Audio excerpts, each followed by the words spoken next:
I'm speaking with Brian Newman of Honda South Carolina Manufacturing Incorporated. And Brian's going to tell us a little bit about Honda. Tell me about where we are right now. Describe Honda South Carolina. Well, Honda South Carolina was started in 1997, founded, and in 1998 we actually started mass production of the all-terrain vehicles for Honda, which is what we say the ATVs. And over time, from 1998 to where we are today, we have added several models. Okay. We started with one core model, and then since then now we have 9 core ATVs, anything from a 250, TRX 250, up to a 680, which is our flagship ATV.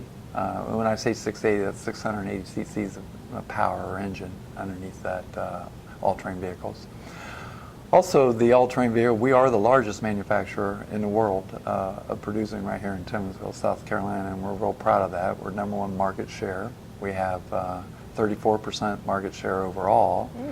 And of our 9 models we produce here in South Carolina, 7 of which are multi, meaning utility or multi-use, and 2 are sport. And the multi part of the business, we own about 45% of the market share. So that's almost for every 2 sold, one's a Honda. Wow, that's fantastic. So that is wonderful, and this team has done an excellent job in growing not only the model types and introducing new models, but also the technologies that went into the ATVs. We have power steering now. We also have independent rear suspension. Our plastic and the appearance has changed drastically. The unit has become bigger, better, through the customer feedback, basically. Honda is very much in tune with what the customer's desires are. So every time we launch a new model, our team goes out. When I say our team, we're organized as a sales team, an engineering team, a development team, and a purchasing team, and we call it the SEDB team. And for the power sports, that's all done here in the U.S. So all of our design and development is done in HRA, Ohio. We also have a branch of an R&D center here in Honda, South Carolina called HRAS. And that division then helps with design changes or quick design changes in light of a full model change, a minor model change. But we hear the feedback from the customer. Maybe it's a quality issue that we have to enhance. HRAS will help us with making those modifications to the drawings, working with the supplier or here in-house if we do that production in-house.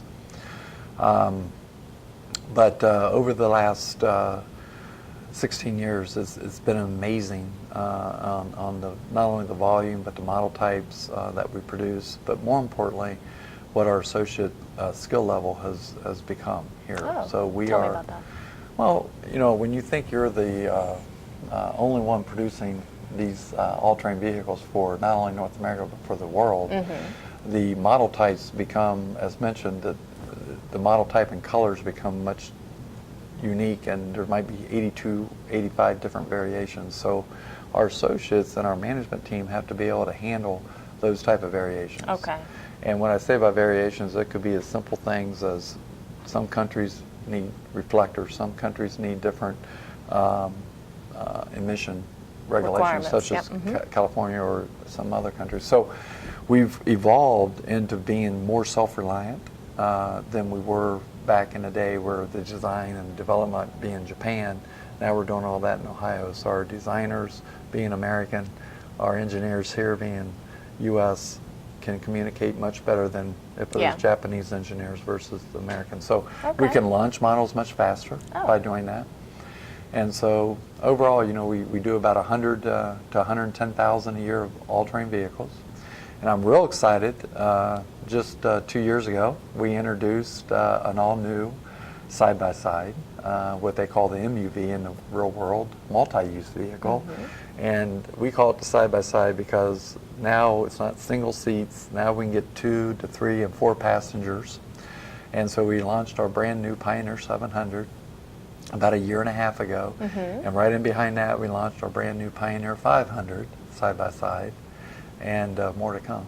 Oh. And I can't say anything more about that. But, exciting stuff. So the side-by-side business, what we're seeing in the market is that market is growing at a rate of about 35%. Okay. The ATV market is staying somewhat flat or going about a 1% or 2% growth. I think the reason for that is a lot of the baby boomers that bought our ATVs are now, like me, become grandfathers. And you got to have a little bit more space, and you're not as agile you used to be, so you might want a little bit more comfortable ride with a side-by-side and bring your grandkids with us. So we're just excited to get this business. This started in Mexico, actually. They put the first model in Mexico at the motorcycle facility down in Mexico. It's called Big Red. And we did some studies here, and they did some studies in Mexico, and we found that it would be better if we shifted that production up to South Carolina, because we have more of an infrastructure. We have the engine. We do our die casting, machining, our engine assembly, all in-house. We do our differentials, our front and rear gear differentials. We have full operation of plastic injection, fuel tank, blow mold technology, welding, painting, and full assembly, full quality confirmation capabilities, testing, test track. So it just made sense to bring that to here, and we had the infrastructure. We had to, without expansion, we had the opportunity to put this model into production with a higher volume than Mexico could, with minimal investment. So it's been a wonderful addition to our family here with the all-terrain vehicle. So well, let's talk about the family. Tell me about the Honda Corporation and perhaps some of the philosophies that are exuded. Well, there was. Let's just start with the foundation. There was a Mr. Honda, which was one of two founders. He brought on a partner very quick in his career called Mr. Fujisawa.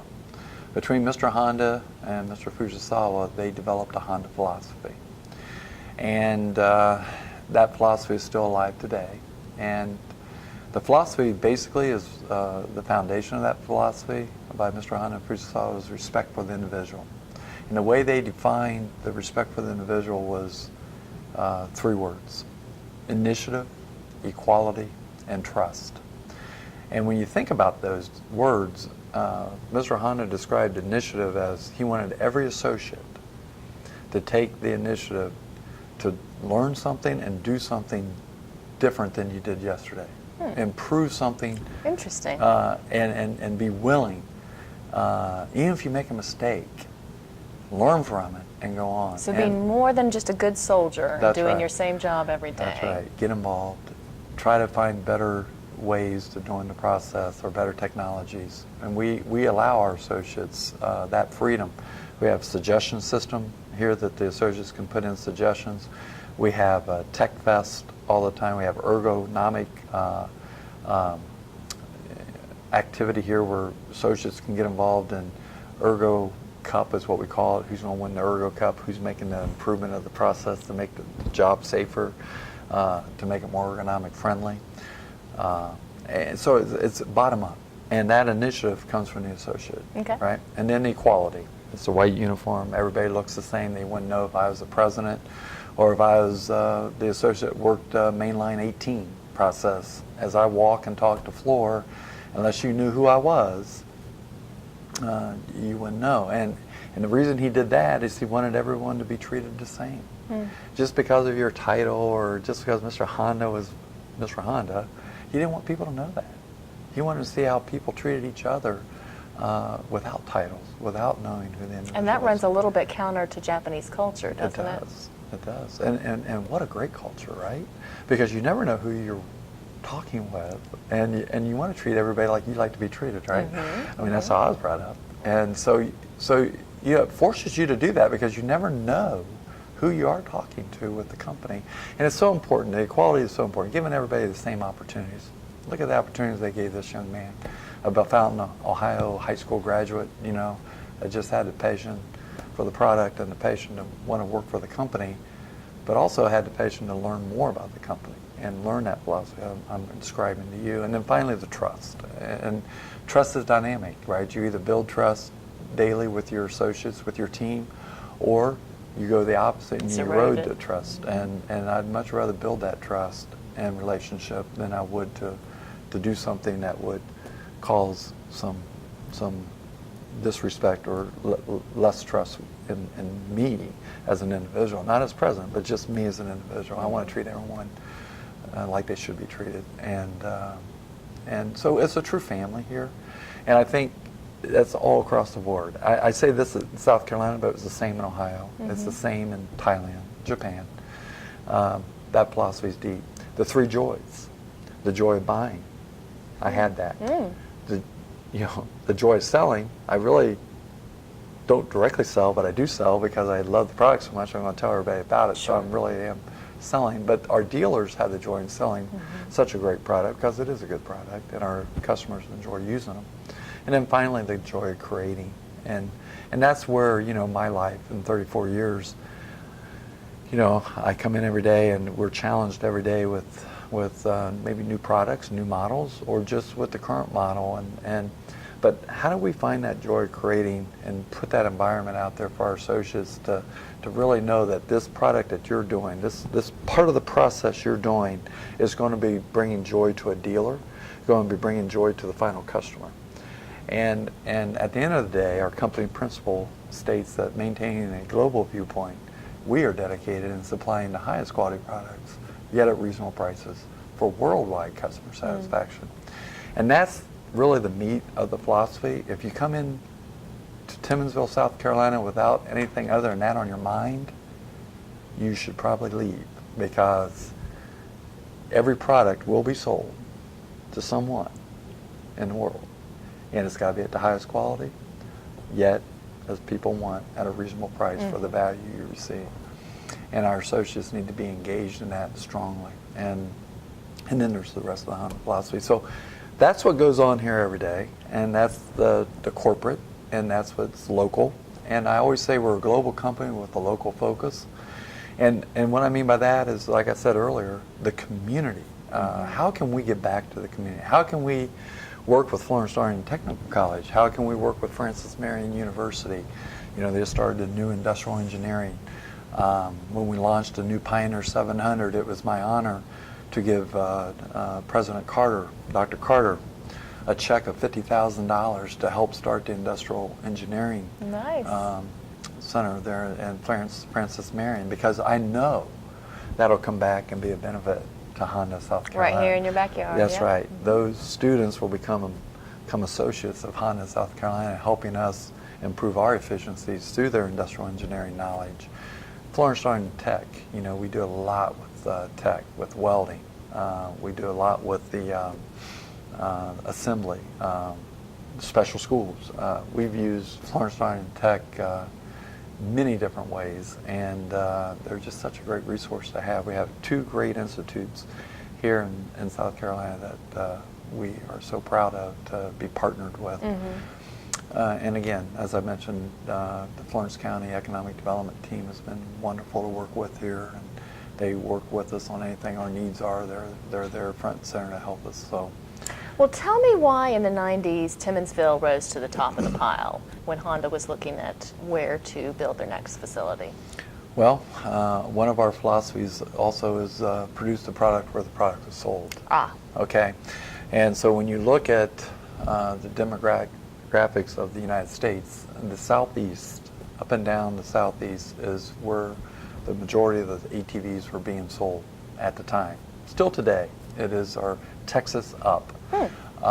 Is probably the biggest region that we sell. Now we sell throughout all North America, but that's still the biggest. So want to locate a plant in the Southeast. Next step is, what's the infrastructure? Where's the best infrastructure to put a facility? We don't like being in a big city, as you can see. We like, and this is Honda worldwide, they like going into a smaller community, one that we can help a community, such as Timmonsville, by locating here. But also have an infrastructure like I-95 and I-20 that goes north and south and east and west, which is very important for us to bring our parts in. How about the port? I can't say enough.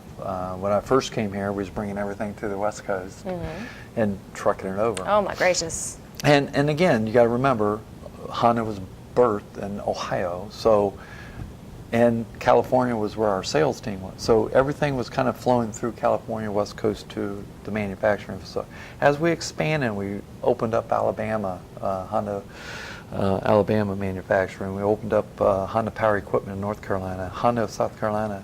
You know, we felt the need to bring that on around the Panama Canal and just bring our parts right on into the Charleston port, of course. So all of our parts come in through Charleston. We're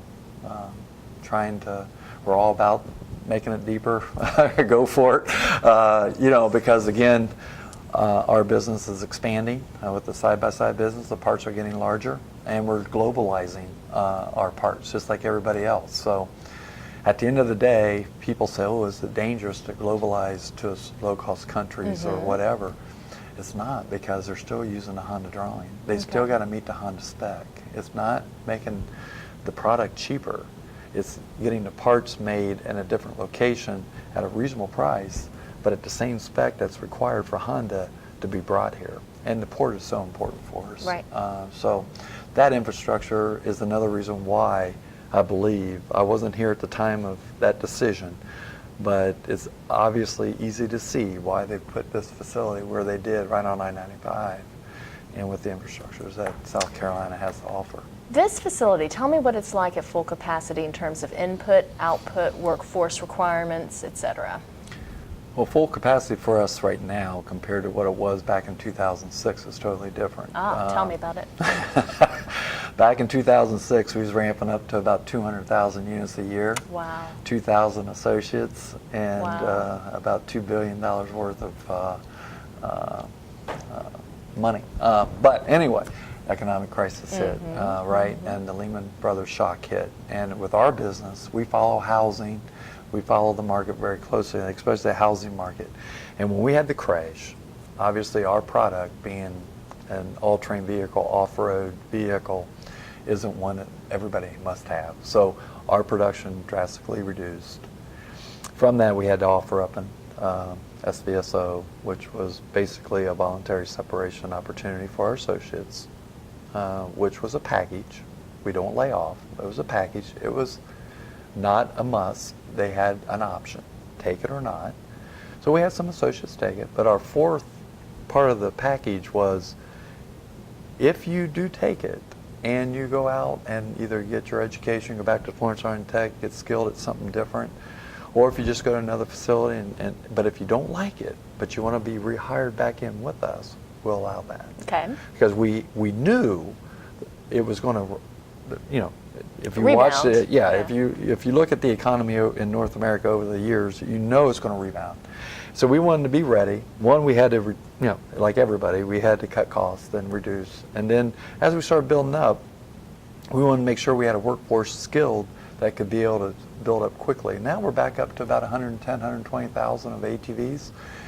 We're ramping right up in the neighborhood. By next year at this time, you come back and interview me, we're going to be close to 90-some thousand units of side-by-sides. Where today we're at 24,000. Oh my goodness. The kind of growth we're gonna have over the next, so, and again, it's exciting. It's an exciting time for us. We're excited about the new side-by-side. We're excited about the growth in North America, about that market. So when we're at our high, we're going to be about 200,000 again. That's my goal. Wonderful. I want to have 200,000 products, high-quality products, leaving this facility every year, globally.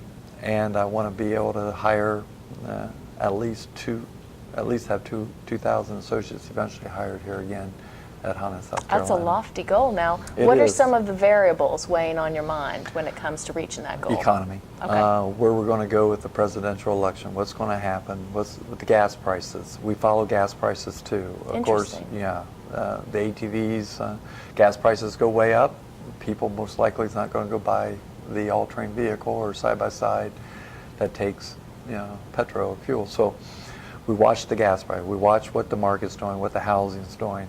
We have a third party that does a lot of studying about the different off-road vehicles. Now, Honda makes off-road motorcycles two-wheel. My dream is to be the North America or Honda Motors best power sports plant in the world. We can't do that just with four-wheel. We can't just do that with ATV and side-by-side. my goal, my dream for this company before I retire is I want to bring two-wheel. I want to bring everything off-road that Honda has to offer. I want to be built in Timmonsville, South Carolina. I think we can be competitive. I think our workforce is ready. Right. You know, that's my job as president. I have to go to Japan all the time, and I'm not shy to let them know that we're ready for the next. Well, how can we at the Chamber help you guys? What can the united voice of business do to help you reach that goal? Well, I think one, know us. You know, know where we're, you know, what we have today and where we want to go tomorrow. There will be necessity for some expansion here. There's going to be necessity to go forward with the side-by-side business, and we're going to need the Department of Commerce support. And we've already met with Bobby Hitt and those folks and explained where our next steps, Joe King in Florence County. We want to be a partner with y'all, you know, and we want to be able to see what you have to help us. We've asked the Department of Commerce also to look at different suppliers in the area that we might not be aware of, to work with our purchasing team, give us some welding, stamping, assembly, paint suppliers in South Carolina, with BMW in the upstate, with Boeing in the southern part of the region. You know, where can we, you know, piggyback on that? We piggyback on the Honda North American companies, you know, in Alabama producing those products. We got suppliers over that way, and more suppliers are moving south with Honda. Majority of the infrastructure is around the Ohio Valley, because that's where Honda started. But with these new plants and our plant starting up, you know, we're seeing more of the supply base coming down south. And I know Bobby Hitt, and I know Governor Haley is after new business every time they get a chance to find new business. And that's what we really want them to continue to do, and to know our business and say, hey, we have Honda here, and maybe if you open up a facility, maybe you can do some business with Honda, because again, it saves on logistics. If we can get it closer to our plant, the least amount of trucking and logistics we have. Is there anything else that you feel South Carolina can do to attract more Hondas to the PD or to the state? Boy, you know, I think y'all do so well. You're on top. And again, I think doing this, what you're doing, is sharing so important. You know, sharing our story, and I'm honored, by the way, to be the centerfold, which is wonderful. Wonderful Honda, not for me, but wonderful for Honda more importantly than anything, because it gets our story out there, and it's so important that everybody in South Carolina, because believe it or not, there's a lot of people living in South Carolina that have no idea that Honda is located in Timmonsville. And I walk and talk to the state quite a bit, and they say, well, where are you at? Honda. Well, we have a Honda plant in South Carolina? We do, right off of I-95. And some people say, oh yeah, I pass that all the time, right? But we need to get that word out, and that's where the Chamber can help us. That's where this business magazine can be. Well, can I just say the honor is all mine. Well, thank you. Is there anything else you'd like to add on behalf of Honda or yourself? No, I mean, no. No. I think we're still on film, so. Yeah. Well, that will conclude the Beyond the Pages issue. Thank you for being with us, and Brian, thank you so much. I appreciate your time. No problem, Penny. Thank you. Thank you.